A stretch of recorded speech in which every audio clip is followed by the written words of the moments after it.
everyone, it's me. For those of you who don't know me, my name is Alanna and I'm a Canadian, but I have been living here in the UK for the last 7 years. Now, dating someone from a different culture, from a different background, from a different continent is very interesting and it's exciting and it's fun. And it's also kind of annoying. As someone who is dating a British man, I feel like I have some authority to talk about what it's really like. So without further ado, let's go. Okay, first up, we both speak English. But now just because we both speak English does not mean it is the same English. And to be completely honest, I didn't realize how different it would really be. There have been so many times when he'll say something and I'll just be like, what does that even mean? Even now, you think that surely enough of those differences would come up. No, there are still ones that will surprise me, phrases and words and things that just, I have no idea. I have no idea. And until you find yourself in that conversation where that word or phrase or like slang language would come up, you don't know it. So like one that really got me was he said hokey cokey. And I said, pardon? So up until that point, I did not know that British people typically say hokey cokey, you know, that kids thing. North Americans say hokey pokey, and I don't know why it's different, but it is. There's also a real difference in terms of like the way that we speak. So I find from my experience, Canadians and Americans tend to be a bit more direct with what they say and what they mean. Not to say that they're necessarily blunt, although some people are, but I think North American English is very much like, I'm saying what I mean. I am using my language to convey what I think and feel in some type of direct way. But over the years, I have found that British people don't always do that. There is a real skill sometimes in deciphering what British people actually mean. So just because they say something does not mean that that is the meaning. Does that make sense? And this isn't just for dating or relationships, you know, bosses. This one I found a lot with bosses will say something perhaps maybe to soften the blow of saying something negative, but in fact they were really angry. So sometimes it is just, it takes time to be able to decipher it. So with my partner, sometimes I have to say, is that what you really mean, or are you saying something else? Just get to the point. And with that, actually, partner. Okay, so in North America, you don't really ever say partner when referring to your like significant other. It's either boyfriend, girlfriend, fiance, husband, wife, whatever. And here in the UK, I started hearing people say partner to refer to their person, their significant other, their boyfriend, girlfriend, husband, wife, fiance, whatever. But a lot of people would use the term partner. At least here in Kent, I am in Kent. You guys see, I got a new, it's kind of cut off. Kent, that's me. I'll be completely honest. I love the word partner. I think it is such a nice word. It's so cozy. It's like a really cozy way to refer to your person. So I always say partner. That really upsets some people. That really upsets some people on YouTube, and they'll email me and stuff. I don't know why. I think it's great. Another thing that can take some time getting used to when dating a British man is sense of humor.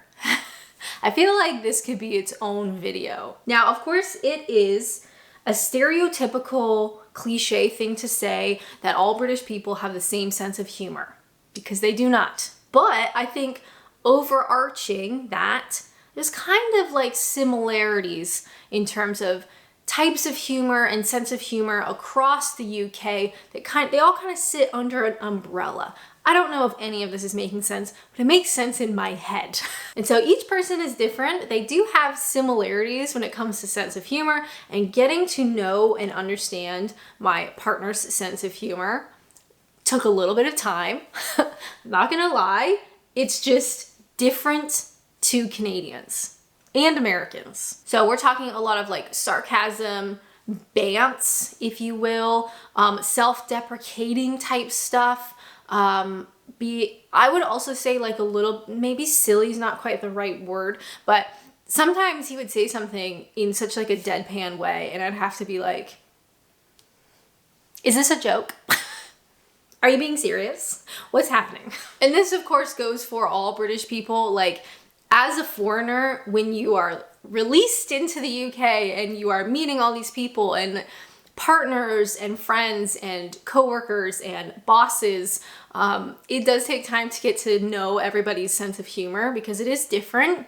Although there's like overarching common elements. But I am quite lucky that, in my humble opinion, I think sense of humor between Brits and Canadians have a lot more in common than Brits and Americans. I think that is like quite different. So at least as a Canadian, like I kind of got it, but it still took time to like really get it. Another thing that I never really considered as an issue or as even a thing to consider is pop culture. So in Canada, we actually learn about the UK because of course Canada and Canadians have a lot of British heritage, yada, yada, yada, but you don't learn about pop culture, about like the stuff that you experience growing up in the UK. So even things as simple and as basic for a lot of Brits, like Postman Pat. Is there anybody out there who doesn't know who Postman Pat is? I didn't. So there's so many times when he would make a reference to something or an event or a celebrity or a TV show or anything that just sort of happens throughout your life as a British person. I do not know what it is. I would not have been taught that at school. It's not like a historical event. It's just pop culture. It's just like daily life. So these types of references, like the word choices and like the word differences, you can't really plan for it. Like you can't study it. When it happens and you realize, I have no idea what that is, only then can you start to figure it out. Or like Rosie and Jim. Do most people know what that is? Because I did not. And there's no way for me to have known that because that's not something I would have ever come into contact with in Canada. So there's lots of these like pop culture, they're kind of like pop culture black holes. I have no knowledge or awareness of them until he mentions one. And then we kind of have to do like a bit of a deep dive to explain that thing to me. And to be fair, that goes both ways. So there's lots of Canadian things that Brits wouldn't know about. Mr. Dress Up, what an icon. Polka dot shorts, incredible. So it does take time, like when these things pop up, and you have to be like, don't know what you're talking about, and then you have to do some research. Another thing in the world of dating a British man, we have to talk about the pub. Not all British men, of course, not all, but a fair few like to have a pint. I think that's fair to say. And where do you do that? You do that at the pub. So I don't think it's unreasonable to like meet up at the pub or have a date at the pub, or just the pub is like part of the dating experience, which is not something you have in North America. If you're going out to drink in North America, like you are going out on a date to drink, you're going to go to the bar, right? That's very common to have a date at the bar or to meet up at the bar, but a bar and a pub have like two completely different vibes. So it was kind of weird at first, like going to a pub in a date sense, because that's really not something that I would have done in Canada. Not that I wouldn't want to. I love going to pubs, even if I'm not drinking. Like I just love visiting as many different pubs as humanly possible. They all have their like own vibe and personality and history, and I love all of that stuff. So I'm not complaining. It's just a very different atmosphere. We also need to talk about accents because this is a lot more difficult than I thought it would be. One of the things that I love about the UK is the variety for such a small land mass. There's a lot of variety for all sorts of things, and one of them is accents. So if you take the train, 30 miles down the line, the accent will be different. The words for certain things can also be different, and I love that. That's really not something you experience in Canada. I think I'd say like 80% of Canadians sound so similar, even though we are an absolute massive country. So here, when it comes to dating, just because you maybe are familiar with one accent or one accent, absolutely does not mean you will be able to understand all of them, or even half of them. They're that different and they're that varied. I love it, but it also makes things a little bit difficult. Even after living in the UK for 7 years, what really throws me, so I'm in Kent and I can recognize this sort of general accent quite easily. It gets to the point now where I don't hear an accent for people in Kent. Like, I don't hear it anymore, which is like a wild concept as it is. But what really throws me is, say I need to call someone, like I need to call a business or need to speak to somebody on the phone, and you get someone from a different part of the UK, and suddenly I realize, wow, I don't know what they're saying. I would say at about 5 years, maybe even before that, but let's say 5 years, I stopped noticing the accent of Brits around me. So I don't hear my partner's accent anymore. I don't really hear people's accent in Kent, like at the shops or just general interactions, going to the pub, the supermarket, whatever. I don't really hear that anymore. In terms of myself, my voice has changed. Maybe not so much my particular accent, but I know the cadence of my speech has changed, and the way that I put certain emphasis on different words has changed to a more British sounding way. So while it may not sound like anything on this video, if you were to go back on my channel, I have videos from the last like 5 years.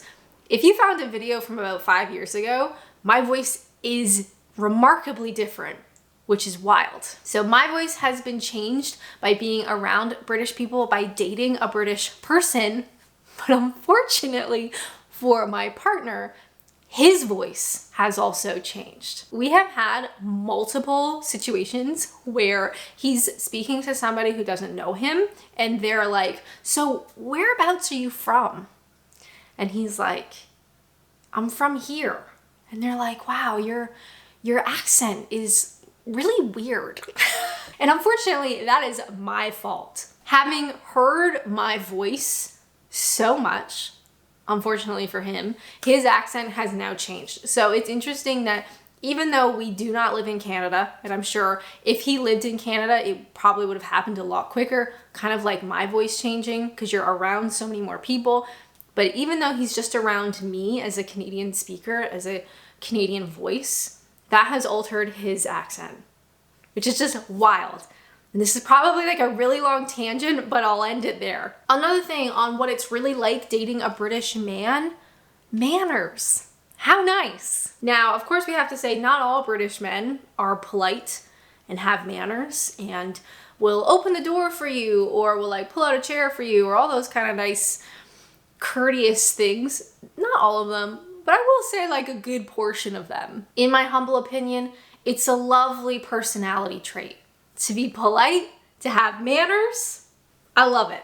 I think overall, one of the things that I love the most, and it also kind of goes for just living in a foreign country, is that you gain a new perspective. And this does work both ways. So say I do something the Canadian way, or like the North American way, because between you and me, Americans and Canadians do a lot of the same things. We're very similar that way. So maybe I do something the North American way, and my partner can show me the British way. This is how a British person would do it. And maybe it's better, and maybe it's not. But it's really exciting to learn about that. It's so nice to have a different perspective, you know, to learn about different values and different experiences and a different way of saying things and a different way of doing things. And no, the British way is not always the best way. I'm gonna say that right now. But it's still fun and exciting to learn about it and to try things a new way. And also being able to share the Canadian way with my partner. We go back to Canada and I can show him like, hey, this is how we do it in Canada. And he's like, oh my God, that's great. That sucks. You know, like there's no perfect answer and there's no perfect way of doing things and no country is perfect, but it's so much fun to share those differences. So what is it really like dating a British man? Well, it's fun and exciting and it's different and it's great. And as I'm sitting here, I know that people are typing or perhaps already typed, why isn't your partner in this video? I actually get angry emails from people that my partner is not featured on my YouTube channel, and that's kind of weird, actually. That's sort of a weird thing to do. And while he is incredibly supportive of Adventures in Apps and just a wonderful person, he does not want to be on YouTube. And honestly, I do not blame him. So no, he's not in this video. I know I've already gotten emails probably about it. That's okay. Still weird to email somebody about that, but it's too late now. I thought I should just address it. He does exist. He just doesn't want to be on YouTube. And I respect that. And I am happy to sit in the kitchen and chat about stuff. And he does not need to be on videos. All right. So that's my little behind the scenes message. I don't know what you'd call that. Anyway, if you would like to watch more videos, which would be totally awesome, why not check out this one where I watched the best British films of the 21st century. But as always, thank you guys so much for watching, and until next time, bye!